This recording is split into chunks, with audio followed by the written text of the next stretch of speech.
Hey everyone, this is Loreli with WTI, and let me show you this mini bag sealer I got. I actually ended up liking it a lot more than I expected.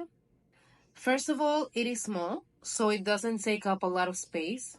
I like that the part that seals and the knife that cuts are separated. In my case, I break a lot less bags because of this.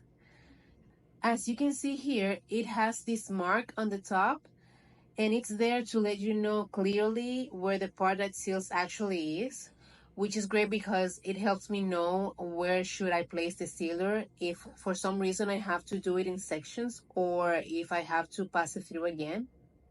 And I also like the fact that you have this barrier over here, so basically these two parts don't touch each other when it's not in use, so you can just leave the batteries inside and they won't be consumed while it's not being used.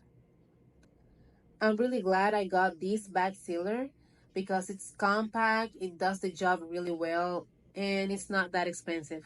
So this is why I really like this mini bag sealer, and that is my point of view.